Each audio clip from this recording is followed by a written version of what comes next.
सो friends, हमारा next question है given example of object as a parameter. यानी अब तक हम लोग क्या कर रहे थे, एज अ फंक्शन के अंदर पैरामीटर में नॉर्मल डेटा टाइप की वैल्यूज एक्सेप्ट कर रहे थे, लेकिन यहाँ पे तो बात हो रही है ऑब्जेक्ट को एज अ पैरामीटर में एक्सेप्ट करने में। जब ऐसे क्वेश्चन हमारे पास आ जाते हैं तो हम लोग बहुत ज्यादा कंफ्यूज हो जाते हैं कि कैसे इसको रिजॉल्व करें। तो हम लोग सिंपली यहाँ पे वो प्रैक्टिकल परफॉर्म करेंगे, लेकिन उससे पहले मैं आपको रफली बता दूं कि क्या होता है, किस तरीके से हम लोग ऑब्जेक्ट को कैसे दूसरे क्लास के पैरामीटर की तरह पास कर सकते हैं। ये जो क्वेश्चन है, राइट, ये पजल की तरह जो है उसे हम लोग पहले सॉल्व करते हैं। तो चलिए पहले रफले समझ लेते हैं।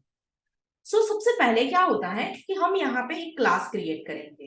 जैसे मैं यहाँ पे क्लास ले रही हूँ, क्लास का नाम जो है वो यहाँ पे आप ले सकते हो box1। ठीक है, तो मैंने यहाँ पे एक box1 ले लिया, जिसके अंदर हम लोग यहाँ पे कुछ नंबर 1 लेंगे।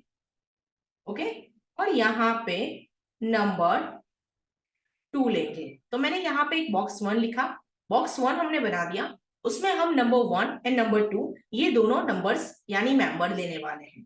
ठीक है, यहाँ पे एक क्लास जो है वो यानी एक बॉक्स जो है वो बना रहे हैं, जिसका नाम है box2।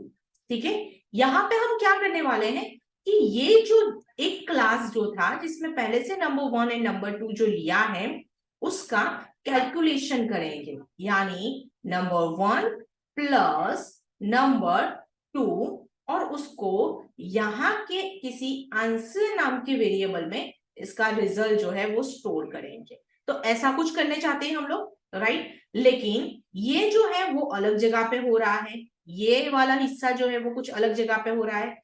तो हम लोग क्या करेंगे, इसका बनाएंगे ऑब्जेक्ट। क्या बनाएंगे? ऑब्जेक्ट। और ये ऑब्जेक्ट जो है वो क्या कर पाएगा, नंबर 1 नंबर 2 जो भी प्रॉपर्टीज होगी सारी प्रॉपर्टीज वो एक्सेस कर पाएगा। तो क्यों ना एक काम करें, ये ऑब्जेक्ट को ये क्लास की कोई एक रिस्पेक्टिव मेथड, जैसे कि void कैलकुलेशन करके एक मेथड बनी होगी, उस मेथड के अंदर एज अ पैरामीटर पास कर देते हैं। जैसे कि box1 obj। तो क्या होगा कि यहाँ का जो ऑब्जेक्ट है वो पूरा ऑब्जेक्ट कहां पे चला जाएगा, ये वाले हिस्से में। फिर आप obj dot number 1 plus obj dot number 2 यानी ऐसे कुछ परफॉर्म कर सकते हो। तो चलिए हम लोग उसको प्रैक्टिकली जरा इंप्लीमेंट करके देखें। ओके, तो सबसे पहले आता है यहाँ पे क्लास। मैंने क्लास जैसे अभी डिस्कस किया box1 बना देती हूँ। उस क्लास के अंदर यानी सबसे पहले यहाँ पे डिक्लेरेशन ऑफ क्लास 1, यहाँ पे डेटा मेंबर जो है वो हम लोग यहाँ पे डिफाइन कर लेते हैं, integer number 1 and number 2। Okay, मैं यहाँ पे इनिशियली वैल्यूज पहले से डिफाइन कर देती हूँ नंबर 1 एंड नंबर 2 की। तो नंबर 1 की इनिशियल वैल्यू है 5, नंबर 2 की इनिशियल वैल्यू है 10। ओके, तो ये क्लास हमारा एक पहले से बन के रेडी हो चुका है, लेकिन अभी मुझे दूसरा क्लास लेना है। तो मैंने यहाँ पे second class main class for calculation, right, जहां पे हम लोग उसको कैलकुलेट करने वाले हैं। तो जैसे सपोज मान लो मैं यहाँ पे क्या कर सकती हूँ, क्लास box2, और उसमें हम लोग हमारे कुछ वेरिएबल्स यानी मेंबर डिफाइन करेंगे। तो जैसे कि एक काम कर सकते हैं, मेंबर इस तरीके से आप यूज कर सकते हो कि जैसे मैं पहले तो इसको पब्लिक डिफाइन कर दूं, क्योंकि हम लोग उसको बाहर एक्सेस करने वाले हैं। मेंबर में हम लोग लेंगे इंटीजर एंड आंसर जो कि आपको फाइंड करना है। मेथड लेंगे तो void कैलसी करके एक मेथड, जिसके अंदर हम कैलकुलेट करने वाले हैं। तो क्या कैलकुलेट करेंगे, आंसर इक्वल टू, लेकिन वो तो हमें फाइंड करना है, तो वो कहां से आएगा, जब हम पैरामीटर यहाँ पे पास करेंगे तब वो आएगा। तो एक काम करते हैं, सबसे पहले क्या चाहिए हमें, box1। तो मैं यहाँ पे box1 यहाँ पे लिख देती हूँ, और उसका ऑब्जेक्ट यानी obj, दैट्स इट। तो आपने box1 का यहाँ पे ऑब्जेक्ट यहाँ पे दे दिया है। अभी आप क्या कर सकते हो, obj डॉट, तो देखा आपने फ्रेंड्स, नंबर 1 एंड नंबर 2, यानी उसने बॉक्स 1 की सारी प्रॉपर्टीज, जितने भी डेटा मेंबर पब्लिक मोड में थे, वो उसने सारे यहाँ पे एक्सेस करने स्टार्ट कर दिए। तो अभी मैं क्या कर रही हूं, object dot number 1 plus object dot number 2, that's it. ये हमारा आंसर स्टोर हो गया। इसके बाद सी आउट, यहां पे आप कैलकुलेट करके, यानी एडिशन आंसर यहाँ पे आप डिस्प्ले करवा सकते हो, तो मैं यहाँ पे आंसर डिस्प्ले करवा दूंगी। तो ये हमारी मेन जो है मेथड हो गई, और इसके अंदर हम लोगों ने यहाँ पे box 1 OBJ object of class box 1, right, यानी बॉक्स 1 क्लास का ऑब्जेक्ट हमने बना दिया एज अ पैरामीटर, राइट, हमने एज अ पैरामीटर इसको पास कर दिया। चले अभी इसको मेन एग्जीक्यूटेशन करते हैं। तो सबसे पहले अभी क्वेश्चन ये है कि हमारे पास 2 क्लास हैं, और दोनों क्लास में से हम क्या करें, तो सबसे पहले हमें बॉक्स 1 का ऑब्जेक्ट बनाना पड़ेगा।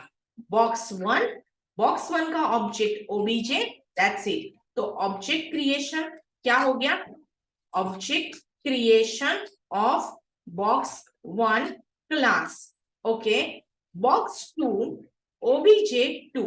तो यानी यहां पे हम लोग क्या करेंगे, हमने यहां पे क्या किया, बॉक्स 2 यहाँ पे ऑब्जेक्ट 2, और यहां पे क्या करेंगे, object creation of box 1 class.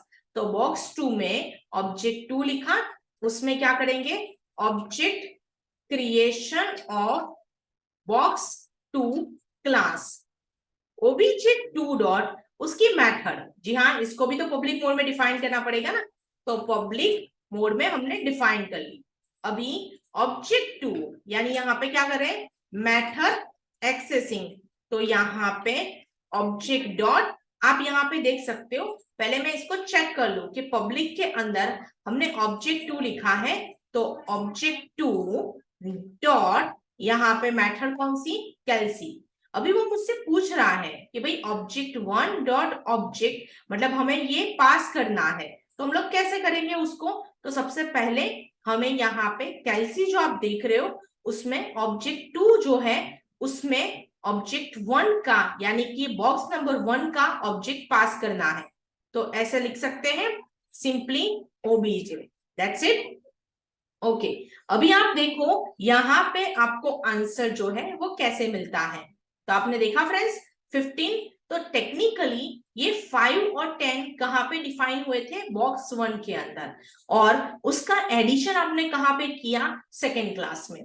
कहाँ पे यूज कर सकते हैं ये सारी चीजें, या फिर आपको ट्विस्ट करके ऐसा भी पूछा जाए कि सपोज किसी स्टूडेंट्स है, राइट, तो उसके अंदर कुछ कॉमन प्रॉपर्टी आपने पहले से बना के रखी हुई है, जैसे कि like name, email, password, right, लेकिन आप उसको हर बार हर क्लास में डिफाइन नहीं करना चाहते, तो आप वहां पे क्या करोगे, आप उस नेम, ईमेल एंड पासवर्ड को हर जगह पे क्या करोगे, ऑब्जेक्ट बना के उसकी प्रॉपर्टी को भी एक्सेस कर सकते हो। तो इस तरीके से हमें बेनिफिट मिलता है ऑब्जेक्ट का एज अ पैरामीटर पास करने से, दूसरे क्लास की प्रॉपर्टी हमें मिल जाती है एक्सेस करने को, राइट फ्रेंड्स। तो आप इसी प्रैक्टिकल को अपनी अपनी रिस्पेक्टिव प्रोग्रामिंग लैंग्वेज में परफॉर्म करके देख सकते हो।